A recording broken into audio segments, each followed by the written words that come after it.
اعوذ باللہ من الشیطان الرجیم، بسم اللہ الرحمن الرحیم۔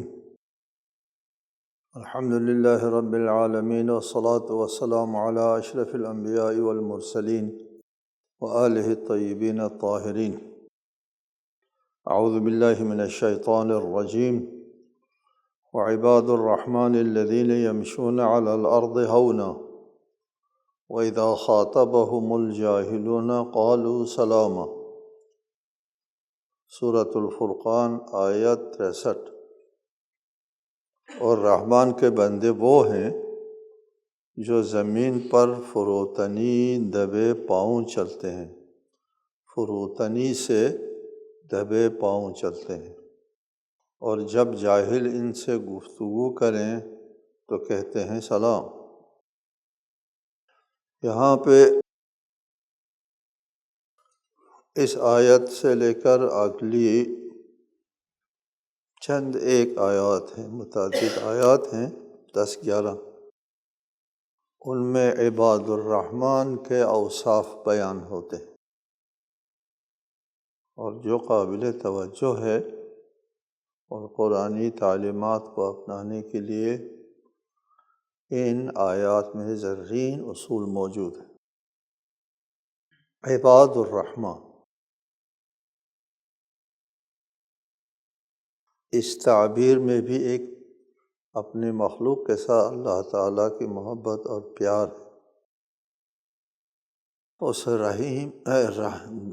رحمان بہت زیادہ رحم کرنے والی ذات کے بندے،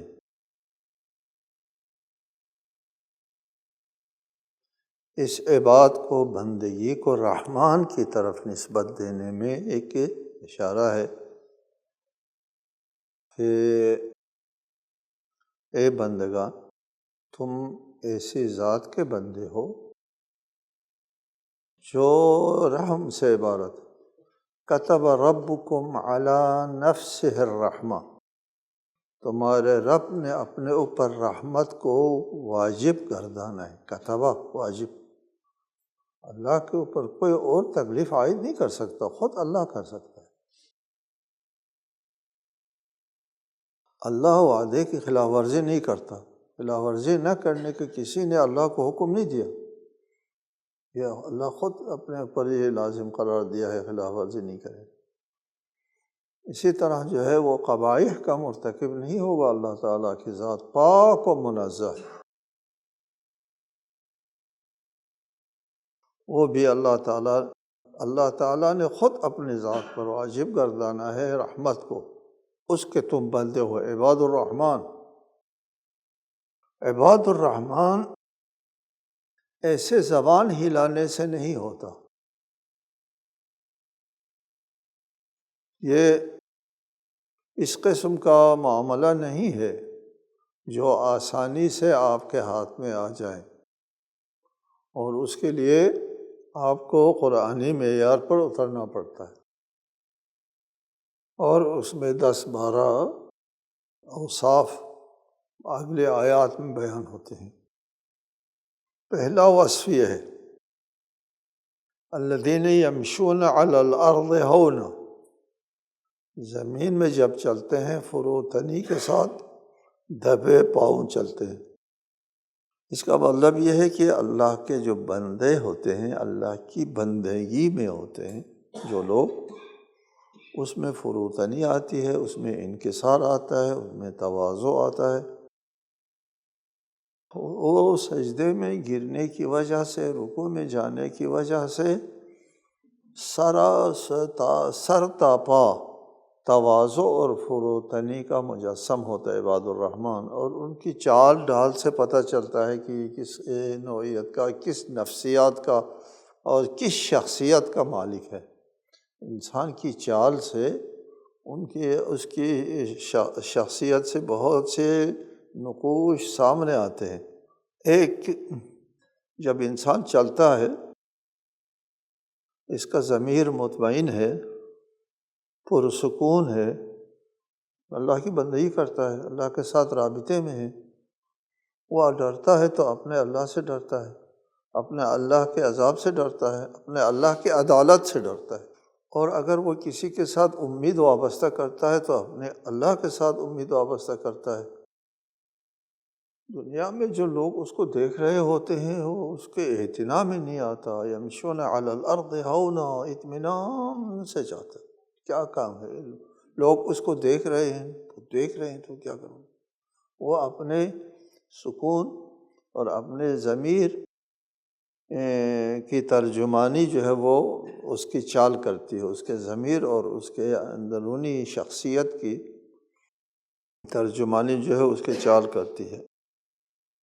لہٰذا ایک مطمئن ضمیر اور ایک فکری اعتدال رکھنے والے آدمی کی چال کیا ہوتی ہے؟ دبے پاؤں اور فروتنی سے آرام سے چل رہے ہوتے ہیں۔ اور جس کی شخصیت میں خلا ہے، اندر سے خلا ہے، کھوکھلے، اس کو احساس ہوتا ہے کہ احساس حقارت ہوتا ہے، احساس کمتری میں مبتلا ہوتے ہیں لوگ۔ اندر سے کھوکھلے کیوں ہیں؟ اندر سے کھوکھلے اس لیے ہوتے ہیں، لوگ اللہ کے ساتھ نہیں ہیں، اندر سے وہ خالی ہے، چونکہ اپنے رب کے ساتھ نہیں ہے، بندگی نہیں ہے، انسان کی انسانیت نہیں ہے، بندگی نہیں ہے یعنی انسان نہیں ہے، وحشی درندے۔ وہ اندر سے اس کے خلا ہوتی ہے، اس خلا کو پر کرنے کے لیے وہ اپنی چال میں متکبرانہ چلتا ہے۔ میں بڑا ہوں، کون کہتا ہے میں حقیر ہوں؟ کسی نے نہیں کہا تھا اس کو حقیر ہے، اس نے خود کہا تھا اپنے آپ سے تو حقیر ہے، تو ذلیل ہے، کسی نے نہیں کہا باہر سے۔ اس کے ضمیر نے، اس کے وجدان نے کہہ دیا، اندر سے یوں کھوکھلا ہے تو اس سے کہہ دیا کہ تو حقیر و ناچیز ہو، تو وہ کہتا نہیں، میں بہت تکبر کرتا ہے اس خلا کو پر کرنے کے لیے، اس اپنے ضمیر کو جواب دینا چاہتا ہے بیوقوف۔ نہیں میں کمتر، احساس کمتری کو جواب دوں، اس احساس حقارت کو جواب دینا چاہتا ہے کہ نہیں میں بہت بڑا آدمی ہوں، میں کیا ہوں؟ اپنے چال میں اس کا وہ تکبر کر کے اس خلا کو پر کرنا چاہتا ہے۔ بندگی کرنے والوں کے خلا، اندر خلا نہیں ہوتی، وہ پر ہوتا ہے، اس کی شخصیت جو ہے ٹھوس چٹان کی طرح ہوتا ہے۔ قرآنی آیات ہے نماز کے سلسلے میں کہ لوگ جو ہے جب مصیبت آتی ہے تو وہ آپے سے باہر ہو جاتے ہیں، وہ مضطرب حال ہوتے ہیں، اور جب آسودگی آتی ہے تو پھر آپے سے باہر ہو جاتے ہیں، یعنی نہ سردی نہ گرمی دونوں برداشت نہیں کرتے، نہ مصیبت اور نہ آسودگی دونوں اس سے برداشت نہیں ہوتا۔ مصیبت میں وہ اضطراب میں آتا ہے اور آسودگی میں وہ اترانے لگتا ہے۔ جی الا المصلی، سوائے نماز گزار، نماز گزار چٹان کی طرح ہوتا ہے، مطمئن، مصیبت آتی ہے ٹھیک ٹھاک صبر کرتا ہے، مال دولت آرام و آسائش عزت ملتی ہے، تواضع کے ساتھ پیش آتا، تکبر نہیں کرتا۔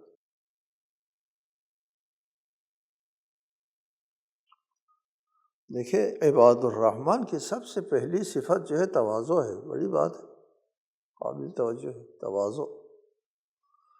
متواضع ہونا، انسان کا ایک واہمہ ہوتا ہے کہ میں تواضع کرتا ہوں تو بھیجا تواضع نہیں ہوتا نا، کسی امیر کے سامنے تواضع کرنا جو ہے وہ مذمت ہے، اس کی امیری کی وجہ سے تواضع کرنا۔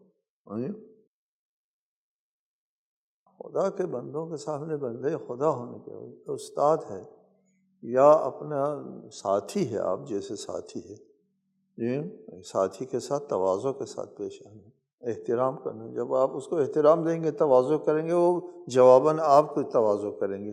تواضع اور فروتنی اور شخصیت کا مالک ہونے کا ایک ماحول بنے گا آپس میں۔ حدیث میں آیا ہے سرعۃ المشی تذہب ببہاء المؤمن، تیز چلنے سے، قدم تیز چلنے سے مومن کا وقار چلا جاتا ہے، جی وہ بے وقار ہو جاتا ہے بہت جلدی جلدی جانے سے۔ اس میں جب آپ اس کے لیے چلتے ہیں وہ اور چیزیں، اس کو چلنا نہیں کہتے، اس کو وہ کام کرنا ہوتا ہے ورزش وغیرہ کی۔ وَإِذَا خَاطَبَهُمُ الْجَاهِلُونَ قَالُوا سَلَامًا۔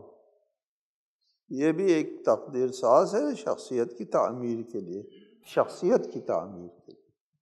یہ آپ کو عباد الرحمن ہونا ہوگا، اور اگر عباد الرحمن ہوں گے تو آپ کس شخصیت کے مالک ہوں گے؟ ایسی شخصیت کے مالک ہوں گے۔ جاہل لوگ آپ سے جب الجھتے ہیں تو ان کے ساتھ جناب علی آپ سیخ پا نہیں ہوتے اور تیش میں نہیں آتے۔ یہ ہلکی شخصیت کی علامت ہے۔ اور جناب علی وہ ایک بات کرتا ہے تو جواب میں آپ برس پڑتے ہیں ان کے ساتھ اور تیش میں آتے ہیں۔ جاہلوں کے ساتھ نہیں الجھتے، یہ نہیں الجھتے، بلکہ کیا کہتے ہیں، جاہل جو ہے وہ آپ کے ساتھ بد تہذیبی کرتا ہے، بد کلامی کرتا ہے، آپ کی بےعزتی کرتا ہے عرفاً، حقیقتاً وہ اپنی بےعزتی کر رہا ہوتا ہے۔ آپ کو غلط فہمی ہو رہی ہے کہ آپ کی بےعزتی ہو رہی ہے، نہیں ہو رہی آپ کی بےعزتی۔ آپ کی عزت اس کے ہاتھ میں نہیں ہے کہ اس نے آپ کو بے عزت کر دیا، آپ کی عزت اس نے چھین لی۔ یہ عجیب بات، اس حقیر اور فقیر اور مسکین کے ہاتھ میں ہے آپ کی عزت کہ وہ چھین سکتا ہے آپ کی عزت؟ غلط فہمی ہے، وہ آپ کی عزت نہیں چھین سکتا، البتہ اس کی اپنی عزت اپنے ہاتھ میں ہے، وہ چھین سکتا ہے۔ اور آپ بھی اسی طرح ہیں، آپ کی عزت اس کے ہاتھ میں نہیں ہے، خود آپ کے ہاتھ میں ہے۔ آپ اپنے آپ کو بے عزت کر سکتے ہیں، دوسرا نہیں کر سکتا، دوسرے کے بس میں نہیں ہے کہ آپ سے آپ کی عزت چھین لے۔ لاکھ وہ کوشش کریں، بدنام کرنے کی کوشش کریں، پمفلٹ چھاپیں، اشتہار دیں، کچھ کریں۔ یہ حدیث میں ہے کہ اگر آپ کے خلاف کوئی بات کرتا ہے، بہتان ہے، بہتان ہے، حقیقت میں نہیں کیا آپ نے کوئی جرم، لوگوں نے آپ کی طرف نسبت دے دی کہ فلاں یہ ایجنٹ ہے، میجنٹ ہے، کیا ہے، تو پریشان ہوتے ہیں۔ تو پھر آپ عاقل نہیں ہیں، پریشانی ہوتی ہے چونکہ آپ ایجنٹ نہیں ہیں۔ اس نے آپ کو ایجنٹ کہنے سے آپ کو فرق نہیں پڑتا، اصلا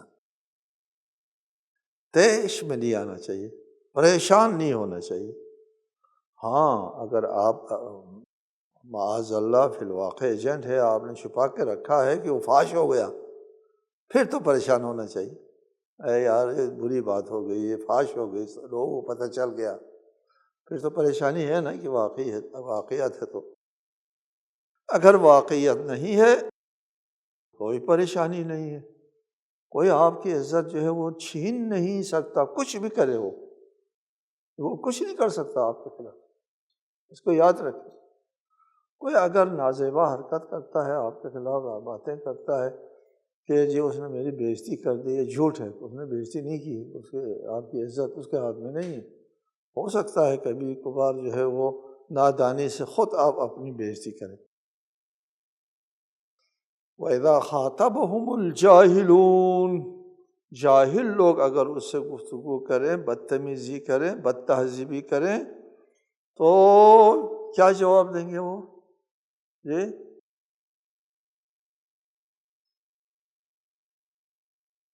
سلام، یہ سلام سے مراد کیا؟ قالوا سلام، جی یہ سلام سے مراد سلام تحیت نہیں ہے، سلام الوداعی ہے۔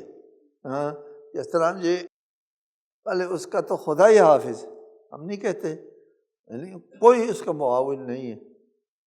ویسے تو کہنے کو تو ہم یہ کہتے ہیں کہ آپ کے پاس تو مال ہے، دولت ہے، یا سلطنت ہے، اثر رسوخ ہے، لوگ ہے، ہمارے پاس تو بس اللہ ہی اللہ ہے۔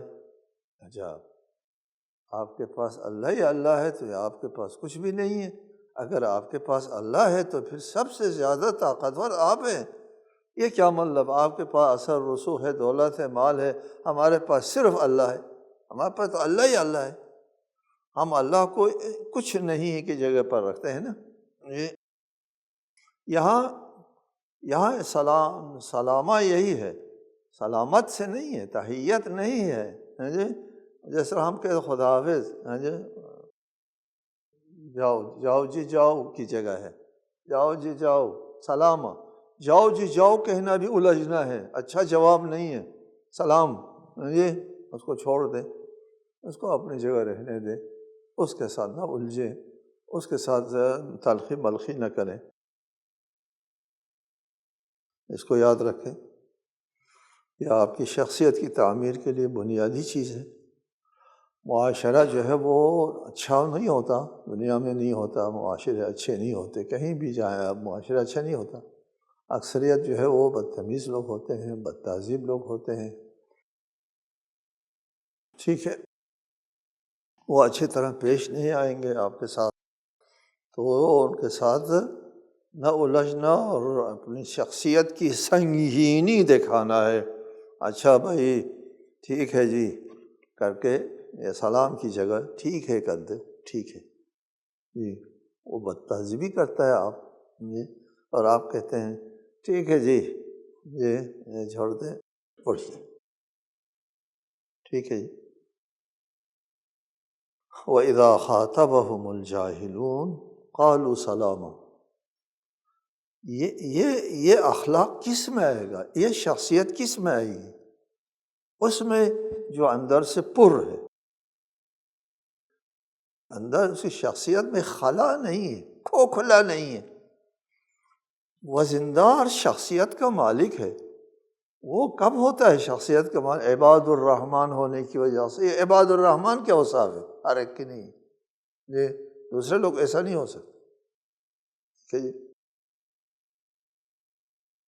ایک صفت ہو گئی، یا اس میں دو صفت ہے۔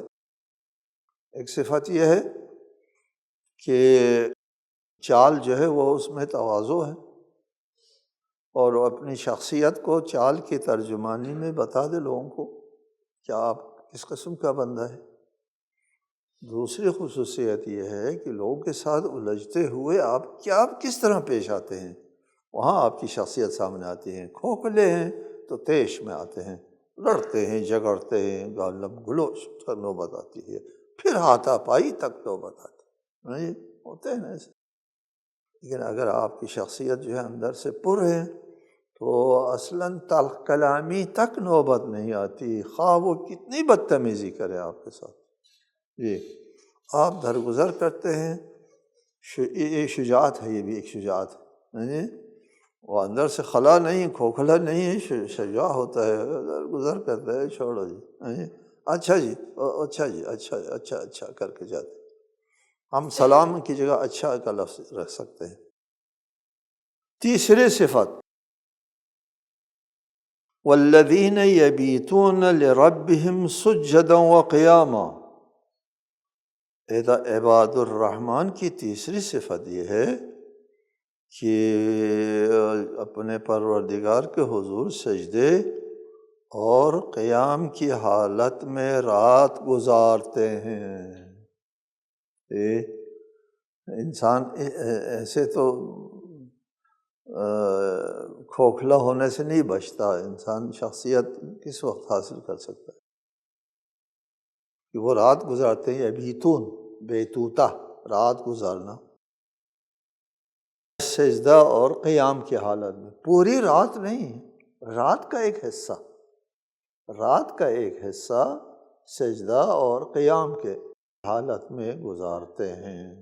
یہ رات کا آخری حصہ سب سے زیادہ فضیلت ہے نا، رات کا آخری حصہ سب سے زیادہ اہم ہے، کہ اس کو سحر خیزی کہتے ہیں ہم لوگ، سحر خیزی، یہ فجر سے پہلے اٹھنا، سبحان اللہ، یہ بہت بڑی سعادت ہے جن لوگوں کو یہ سعادت حاصل ہے۔ سحر خیزی، رات کے آخری حصے میں اٹھنا۔ آپ آج کل کے صحت کے ماہرین کہتے ہیں رات کا پہلا حصہ سونے کے لیے بہترین وقت ہے، آخری حصہ جاگنے کے لیے بہترین ہے۔ صحت کے حوالے سے وہ لوگ عباد الرحمن کی تعریف نہیں کر رہے ہیں، یہ لوگ یہ صحت مند آدمی کی تعریف کر رہے ہیں۔ یہ عباد الرحمن کی تعریف میں بھی یہی بات آتی ہے، ٹھیک ہے۔ رات کا ایک حصہ عبادت، رکوع اور سجدے میں گزارے، رات کا ایک حصہ۔ اور صحت والے کہتے ہیں کہ رات کا پہلا حصہ سو اور آخری حصہ جاگو، یہ فجر سے پہلے، ہاں کہتے ہیں اس میں صحت کے لیے بہت زیادہ فائدہ مند ہے۔ رات جو ہے چونکہ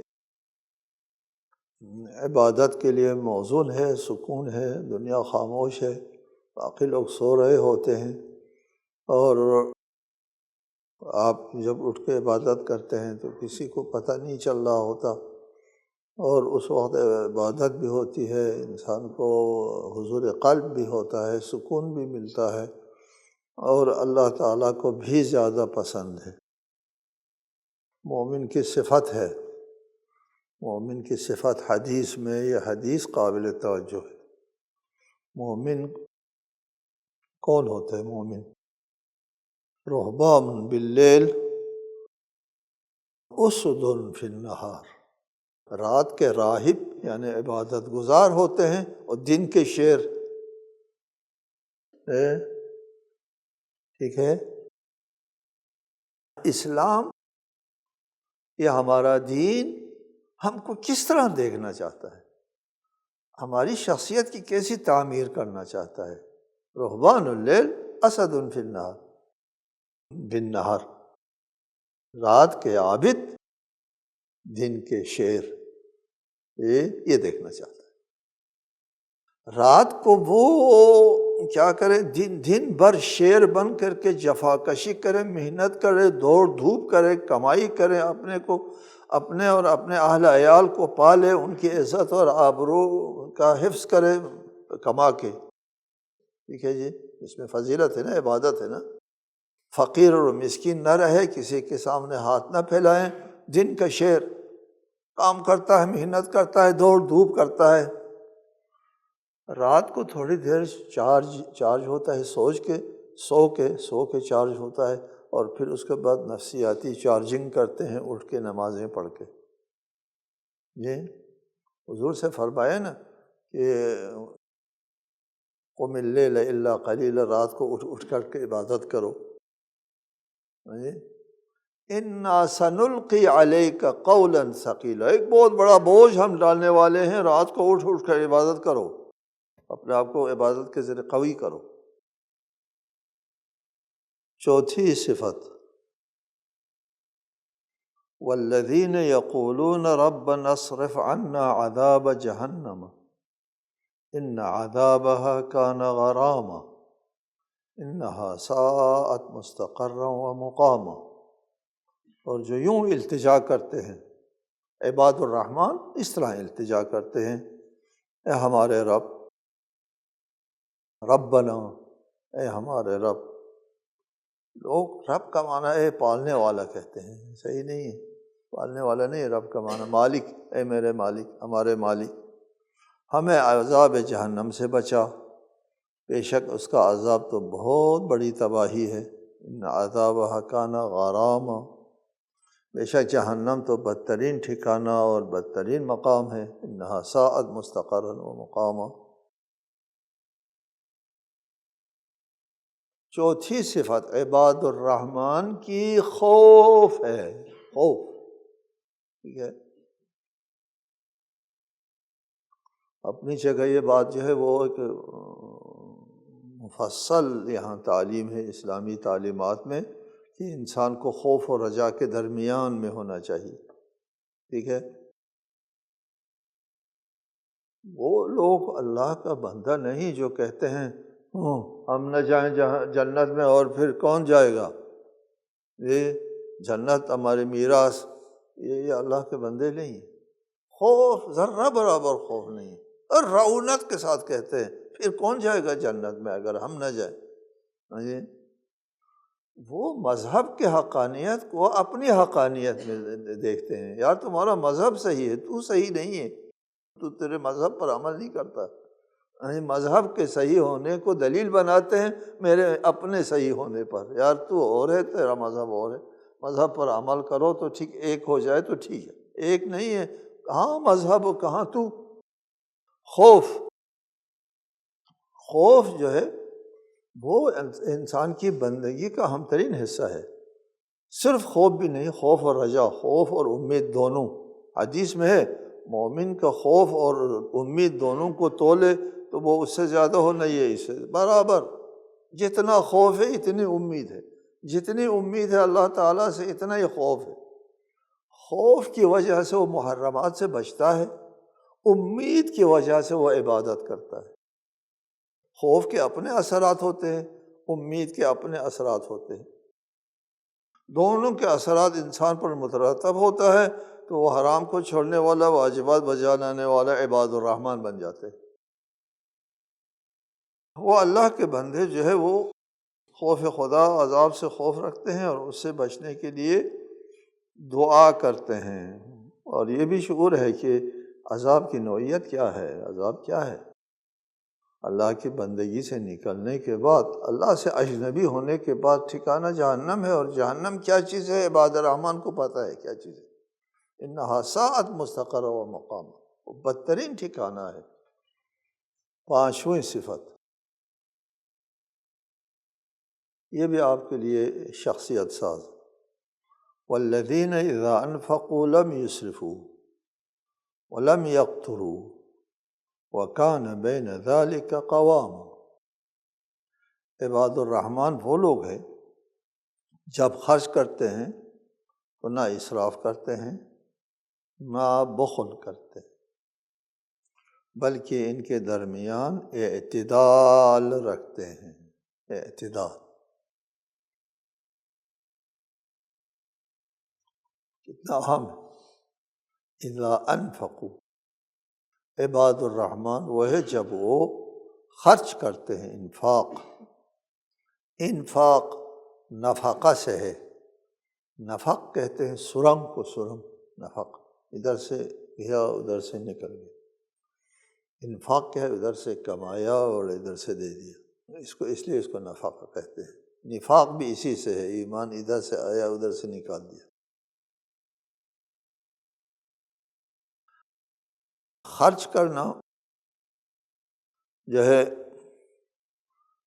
مال کا خرچ کرنا اپنی جگہ، اس کے بارے میں ہم ہمیشہ گفتگو کرتے رہتے ہیں کہ مال انسان کے اہم ترین، کمزور ترین حصے میں بیٹھا ہوا ہے۔ مال کے خرچ کے لیے نہ اسراف نہ بخل۔